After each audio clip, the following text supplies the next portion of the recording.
तुकाराम महाराजांचं वैकुंठ गमन, त्या घटनेकडे स्वामीजी अतिमानसच्या दृष्टिकोनातून पाहिलं होतं आणि त्याविषयी स्वामीजी थोडस बोलले होते की वैकुंठ गमन हे पारंपरिक भाषेत आपण ते सांगतात की देवाने गरुडाला पाठवलं, तुकाराम महाराज त्यावर बसले आणि वैकुंठाला निघून गेले. त्याविषयी स्वामी आजी असे म्हणाले होते की एक सांगण्यासाठी गरुड किंवा वैकुंठ हे शब्द समजणार नाहीत म्हणून मांडण्याचे, पण अतिमानसाच्या दृष्टिकोनातून जर पाहिलं, स्वामीजी असे म्हणाले होते की त्या वेळेला किंवा आपल्या सुद्धा साधकांच्या साधना करताना मनाला प्राणाला सोहमची जेव्हा गती मिळते तेव्हा, किंवा स्वामीजी हे बोलले होते की वस्तूला जर गती दिली तर त्याचं रूपांतरण प्रकाशामध्ये होतं. जसं आता हा फॅन चालू येते, याला जर आणखी गती वाढलं तर आपल्याला याची पाती दिसणारच नाही, आणि याला फक्त 300 RPM असते आणि ती तर प्रचंड गती असते. तुकारामांचं गमन, वैकुंठ गमन म्हणजे त्यांच्या मन प्राण आणि शरीर या तिन्हींना ही गती मिळाली आणि त्यांचं प्रकाशामध्ये रूपांतरण झालं.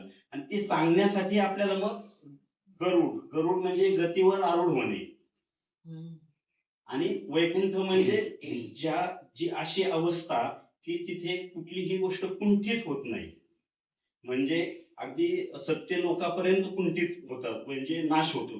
म्हणजे प्रलयाच्या वेळेला सत्य लोक सुद्धा अस्तित्वात राहत नाही, अशाही अवस्थेच्या पलीकडची जी अवस्था ती वैकुंठ, तेच श्री अरविंदांचं किंवा आपल्या स्वामीजींचं अतिमानस.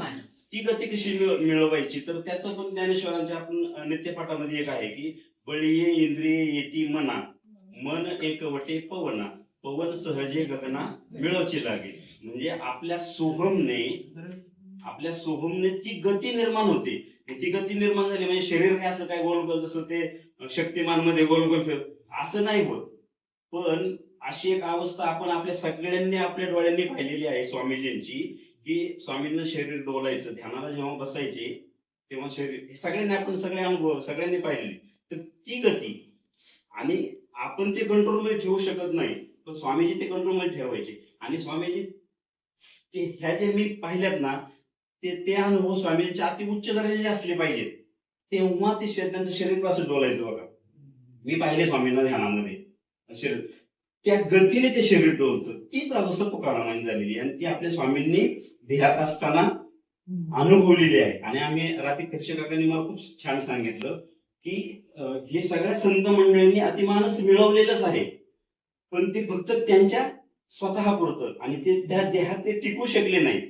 तुकारामांना जेव्हा ती प्रक्रिया झाली आणि तुकाराम निघून गेले, मात्र श्री अरविंद, आपले स्वामीजी, स्वामी स्वरूपानंद यांनी हे तेच अवस्था मिळवलेली आहे आणि त्या आपल्यामध्ये आता वितरित करत आहे, संक्रमित करीत आहे. आणि ही खरी पेज आहे आपल्या दृष्टीने. मग आपल्यासाठी तर आपले स्वामीजी, आपण किती भाग्यवान आहोत की आपण आपल्याकडे बऱ्याच वेळा मी असं ऐकलं आपल्या स्टेजवर सुद्धा की आम्हाला अतिमानस कळत नाही, अरविंद कळत नाही, तत्वज्ञान कळत नाही. पण मला तर असं वाटतं आपल्याला अरविंद कळून घेण्याची गरज नाही, तत्वज्ञान कळून घेण्याची गरज नाही. आपल्याला आपले स्वामीजी पकडता आले तरी खूप झालं ना, कारण आपले स्वामीजी कुठे गेले, अतिमानसात श्री अरविंदांच्या हृदयात जाऊन बसले. आपण स्वामींना पकडलं की आपण तिथे जाणार ना, नक्की समजेल आपल्याला. तत्वज्ञान नाही समजलं चालेल, अरविंद नाही समजले चालेल, त्याचे अनुभव नाही आले तरी चालेल, आपल्याला आपले सद्गुरू पकडता आले तरी खूप झालं. आणि अतिमानस शब्द अरविंदांचा आहे म्हणून आपल्याला जड वाटतो. स्वामी स्वरूपानंदांनी अतिमानस मिळवलं नाही का?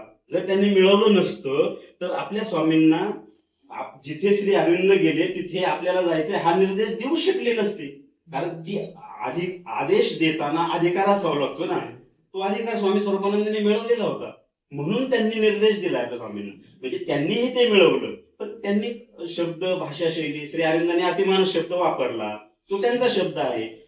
संतांनी जे शब्द वापरले तो हरी शब्द आहे.